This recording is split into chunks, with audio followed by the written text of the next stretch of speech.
നിന്നിലലിയ രചന Ashley. അവതരണം സാലിം കരുണ.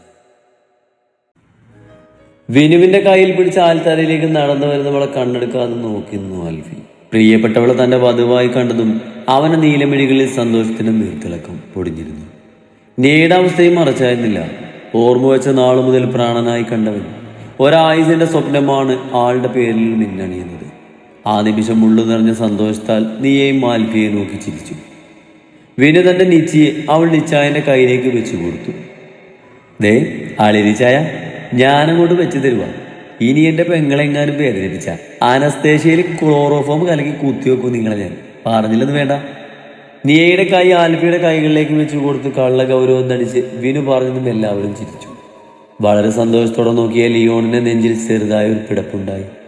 ആൽഫിയുടെ കൈകളിലേക്ക് നിയയെ വെച്ച് കൊടുക്കണമെന്ന ഒരു കുഞ്ഞു മോഹം തോന്നിയെങ്കിലും നിറഞ്ഞ പുഞ്ചിരിയോടെ നിൽക്കുന്ന നിയയുടെയും വിനുവിനെയും കണ്ടതും അവന് മനസ്സിലായി ഒരാങ്ങളെന്ന സ്ഥാനത്തിന് എന്തുകൊണ്ടും തന്നേക്കാൾ അവകാശം വിനുവിന. അവനൊന്ന് മനസ്സ് നിറഞ്ഞു കൊടുത്തു. അങ്ങനെ ഏറ്റവും വേണ്ടപ്പെട്ടവരുടെയും തങ്ങളുടെ ചോരയിൽ പിറന്ന കുഞ്ഞിപ്പെണ്ണിന്റെയും സാന്നിധ്യത്തിൽ ആൽഫിയുടെ മിന്നി നിയയുടെ കഴുത്തിൽ വീണു. നിറഞ്ഞ മനസ്സോടെ സന്തോഷത്തോടെ അവിടെ കൂടിയുന്നവർ അവരെ അനുഗ്രഹിച്ചു. താങ്ക് യു മൈ കെട്ടിയോളെ, എനിക്കായി പിറന്നതിന്. നിയയുടെ കഴുത്തിൽ മിന്നുമാല അണിയുന്നതിനിടെ അവളുടെ കാതോരം പതിഞ്ഞ ശബ്ദത്തിൽ ആൽഫി പറഞ്ഞതും കുഞ്ഞിക്കണ്ണുകൾ നിറച്ച് പുഞ്ചിരിയോടെ നീ അവനെ നോക്കി. അടുത്ത നിമിഷം അവന്റെ ചുണ്ടുകൾ അവളുടെ മൂർധാവിൽ പതിഞ്ഞു. നിറഞ്ഞ ചിരിയോടെ കണ്ണുകളടച്ച് നീ അവരെ സ്വീകരിച്ചതും അവളുടെ കണ്ണുകളിൽ നിന്നും ആർദ്രനാഥത്തിന്റെ 2 തുള്ളി കണ്ണുനീർ കവിളുകളെ തൊട്ടുണർത്തി താഴേക്ക് ചലിച്ചു. ഐ അപ്പമ്മ ഉമ്മ വെച്ചേ. ആ സമയം നിത്യയുടെ കയ്യിലിരുന്ന കുഞ്ഞിപ്പെണ്ണ് അവളുടെ അപ്പനെയും അമ്മയെയും നോക്കി കൈകൊട്ടി പൊട്ടിച്ചിരിച്ചതും നിയയുടെയും ആൽഫിയുടെയും കണ്ണുകൾ അവളിലേക്ക് പാറി, തങ്ങളുടെ രാജകുമാരിയിലേക്ക്. കെട്ടുകഴിഞ്ഞതും എല്ലാവരും ഒന്നിച്ച് കുരിശുപുരത്തേക്കാണ് വന്നത്. ഉച്ചയ്ക്ക് ഒന്നിച്ചിരുന്ന് ഭക്ഷണം കഴിച്ച് ആ ദിവസത്തെ എല്ലാവരും സന്തോഷമാക്കി.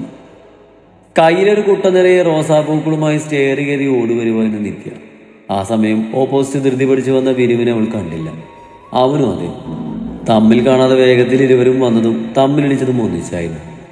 നിത്യ ബാലൻസ് തെറ്റി വീഴാൻ പോയി. എന്നാൽ അവൾ വീഴും പിന്നെ വിനുവളെ കയറി പിടിച്ചിരുന്നു. പക്ഷേ പെണ്ണിന്റെ കയ്യിലെ കൂടെയെല്ലാം താഴെ വീണ് പൂക്കളൊക്കെ നിലത്ത് പോയിരുന്നു. ഷോ, അത് മുഴുവൻ കളഞ്ഞു. കണ്ണില്ലിടോ തനിക്ക്? ഇങ്ങനെയാണ് ഓടിപ്പാഞ്ഞു വരുന്നേ. വിനുവിന്റെ ദേഹത്തിൽ നിന്ന് കുതറിമാറി നിത്യം നിലത്ത് വീണ് കിടന്ന പൂ നോക്കി അവരോട് കല്ലിച്ചു. ഡേഡി തോട്ടിക്കമ്പേ, ബെല്ലും ബ്രേക്കില്ലാതെ ഓടി വന്നിന് ഇടിച്ചിട്ട് ബാധ കടിക്കുന്നു. നിന്റെ കണ്ണെവിടെയായിരുന്നടി? വിനുവും വിട്ടുകൊടുക്കാതെ പെണ്ണിനോട് തട്ടിക്കേറി. ഇതിന് നാലും ഞാൻ തിരിച്ച് പറയുന്നുണ്ട്, ഇപ്പോഴല്ല പിന്നെ. ആദ്യം ഞാൻ തെടുക്കട്ടെ, എനിക്കിതുകൊണ്ട് പണിയുള്ളതാ. വിനുവിനെ നോക്കി പല്ല് കടിച്ചുകൊണ്ട് നിത്യത്തെ അറിയിക്കണമെന്ന പൂവെല്ലാം പെറുക്കി തുടങ്ങി. ഓ പിന്നെ, നിനക്ക് മാത്രല്ല എനിക്കും നല്ല പെടുപത് പണിയുണ്ട്. അതുകൊണ്ട് ഞാനും വെണ്ണ വെച്ചതാ, കേട്ടോടി നാത്തെ. ഉരുളൊക്കെ പേര് പോലെ മറുപടി കൊടുത്ത് അവനെ വിരുന്ന് പൂവെല്ലാം വാരാൻ തുടങ്ങി. നിങ്ങൾക്ക് രണ്ടിന് ഇത് തന്നെയാണല്ലോ പിള്ളേരെ പണി. ഏത് നേരം ഓടി രണ്ടിന് ചോദിച്ചങ്ങ് താഴെ കേൾക്കാലോ. കുഞ്ഞിപ്പെണ്ണയും തോളിലെടുത്തുകൊണ്ട് അങ്ങോട്ട് വന്ന ശിവ രണ്ടിനെയും നോക്കി പറഞ്ഞു. ഞാനല്ല ശിവേട്ടാ, ദേ ഇങ്ങേരാ. ഞാനല്ല ശിവേട്ടാ, ദേ ഇവളാ. തമ്മിൽ കഴിച്ചുകൊണ്ട് വിനുവും ശിവവും ഒന്നിച്ച് പറഞ്ഞു. അത് കേട്ട് ശിവയ്ക്ക് ചിരി വന്നു. മാമനും മമ്മി എപ്പോഴും ആദ്യം കുതും, ഇവരൊക്കെ വന്ന് ഞാൻ തോത്തു. ശിവയുടെ കയ്യിലിരുന്ന് കുഞ്ഞ് നെറ്റിക്കടിച്ച് രണ്ടിനെയും ചൂണ്ടി പറഞ്ഞു. അത് കേട്ട് വിനുവും നിത്യയും വാ പൊളിച്ച് കുഞ്ഞിയെ നോക്കിപ്പോയി. അപ്പോഴേക്കും ഒരു കപ്പും പിടിച്ചുകൊണ്ട് അനുവും അങ്ങോട്ടേക്ക് എത്തി. കണ്ടില്ലേ, എന്റെ കൊച്ചിന് വരെ മനസ്സിലായി നിങ്ങൾ തമ്മിൽ അടി. അല്ല, രണ്ടും കൂടി പൂക്കളുമായിട്ട് എങ്ങോട്ടായിരുന്നു? വേറെ എവിടെ? ഈ ചാനലിന് ഇച്ചിരി റൂമിലോട്ട്. ആ, ഞങ്ങളവിടെ ഫസ്റ്റ് നൈറ്റിന് വേണ്ടി റൂം അലങ്കരിക്കാൻ പോവാ. വിനുവും നിത്യയും കൂടി ചിരിയോടെ പറഞ്ഞു. അത് കേൾക്കി ശിവയും മനുവും പരസ്പരം നോക്കി.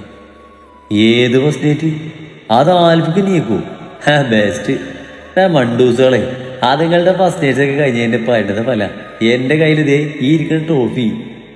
തന്റെ ദേഹത്തിരിക്കുന്ന കുഞ്ഞുപെണ്ണെ കാട്ടി ശിവ അവരോട് പറഞ്ഞതും അനുവാബുദ ചിരിച്ചു പോയി. അല്ല ശിവേട്ടാ, അതൊക്കെ ശരിയാ.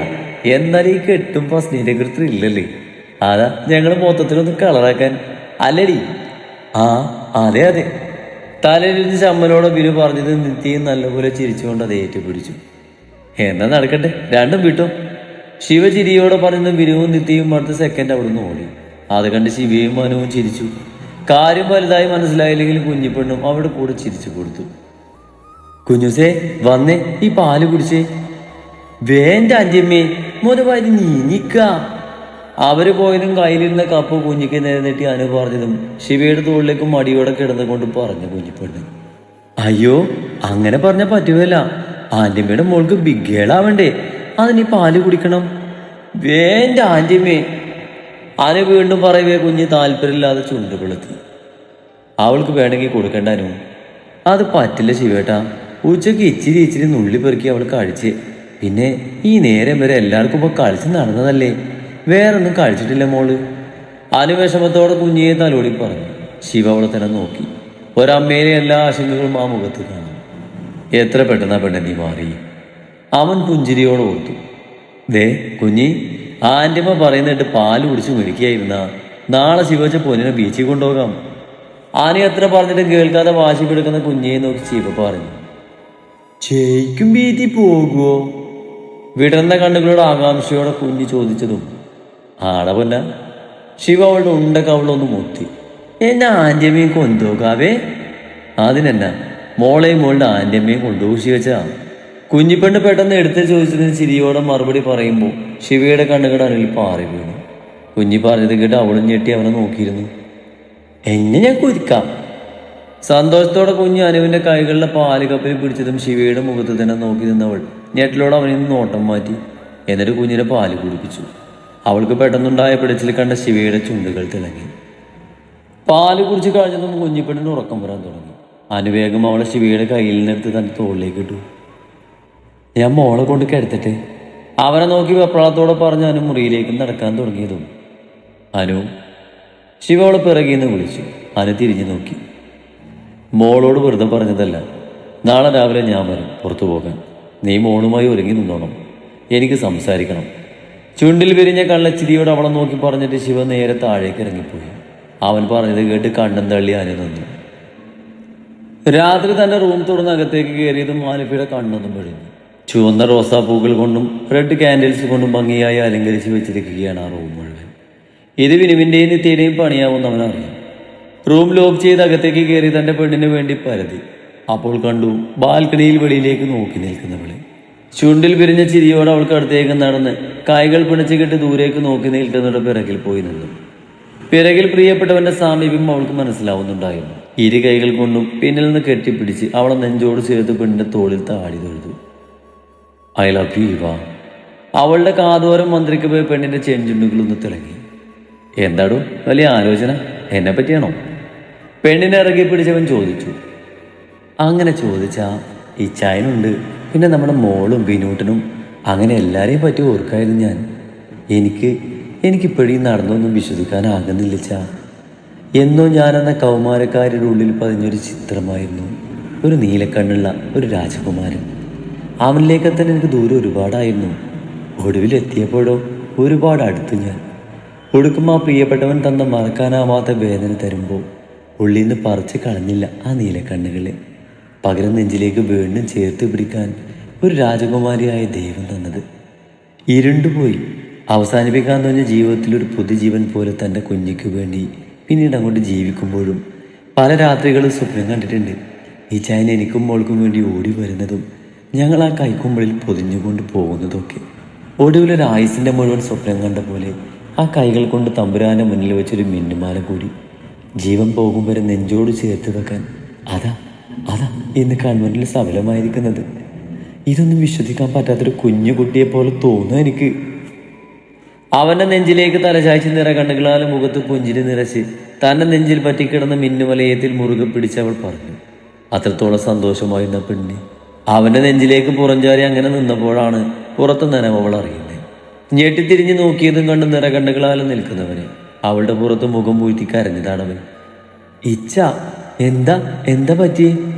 അവന്റെ മുഖം കൈക്കുമ്പിളെടുത്ത് ആവലാതിയോട് അവൾ ചോദിച്ചു. ഒരായുസിന്റെ വേദന തന്നിട്ടും എങ്ങനെയടി എന്നെങ്ങനെ സ്നേഹിക്കാൻ കഴിയുന്നേ? മുഖത്ത് വെച്ചവളുടെ കൈവള്ളിയിൽ ചുംബിച്ചവൻ പറഞ്ഞത് നീയിൽ ചിരിഞ്ഞു. അയ്യേ, മുംബൈയൊക്കെ വിറപ്പിക്കുന്ന ദി ഗ്രേറ്റ് ആൽഫ്രഡ് ഡേവിഡ് എന്ന ചൂടൻ സ്വന്തം ഭാര്യയ്ക്ക് മുന്നിൽ കരയുന്നേ. ഷോ, മോശം. അവൾ കളിയോടെ മൂക്കത്ത് വിരൽ വെച്ച് പറഞ്ഞത് ആൽഫിയുടെ കൈകൾ പെണ്ണിന്റെ ഇടുപ്പിലെത്തി. അവളെ വലിച്ച് തന്നെ നെഞ്ചിലേക്ക് ഇട്ടു അവൻ. ആൽഫ്രഡ് അങ്ങ് പുറത്ത്. ഇവിടെ ഞാൻ നിന്റെ മാത്രം നീലക്കണ്ണുള്ള ചൈനടി. എൻ്റെ സന്തോഷവും സങ്കടവും എല്ലാം നീയാ പെണ്ണേ. കണ്ട നാൾ തൊട്ട് നീ എന്നെ അത്ഭുതപ്പെടുത്തിയിട്ടേ ഉള്ളൂ. സ്നേഹം, പ്രണയം, വിരഹം, വാത്സല്യം, പിന്നെ റെസ്പെക്റ്റ് എല്ലാം എനിക്ക് നെയ്യാടി. ചേർത്ത് പിടിച്ചവളുടെ മൂക്കിൻ തുമ്പൊന്ന് മുത്തി വിട്ടു അവൻ. നീ ചിരിയോടെ അവനെ പുണർന്നുകൊണ്ട് ആ നെഞ്ചിലേക്ക് മുഖം പൂഴ്ത്തി. അല്ല, നീ കണ്ടില്ലേ പിള്ളേരകത്ത് കാണിച്ചു വെച്ചേക്കുന്നേ? കണ്ടു. ആൽബി ചോദിച്ചെന്ന് ചമ്മി ചിരിയോടെ നീയ പറഞ്ഞു. കണ്ടാ മതിയോ? ആൽബിയുടെ ചുണ്ടിൽ കുസൃതിച്ചിരി നിറഞ്ഞു. അയ്യടാ, എന്താ ചിരി? പറച്ചിൽ കേട്ടാ തോന്നൂല ആദ്യത്തെ ഫസ്റ്റ് ടൈമാണെന്ന്. അന്ന് കാട്ടിക്കൂട്ടിയതൊക്കെ മറന്നോ? അവനെ നെഞ്ചിൽ അവൾ മുഖം പോയിട്ട് കളിയോടെ ചോദിച്ചു. അത് കേൾക്കെ ആൽഫിയുടെ മുഖം പാടി അവനിൽ സങ്കടം നിറഞ്ഞു. അത് ആ മുഖത്ത് പ്രതിഫലിക്കുകയും ചെയ്തു. ഇച്ച, ഞാൻ ചുമ്മാ തമാശക്ക് പറഞ്ഞതാ. ചിരി നിറഞ്ഞ അവൻ്റെ മുഖം പെട്ടെന്ന് വാടിയത് കണ്ട് നീയെ പറഞ്ഞതും അവൻ ചെറു ചിരിയോടെ അവളെ ഒന്ന് കണ്ണു ചിമ്മി കാണിച്ചു. ഒന്നുമില്ല എന്ന പോലെ.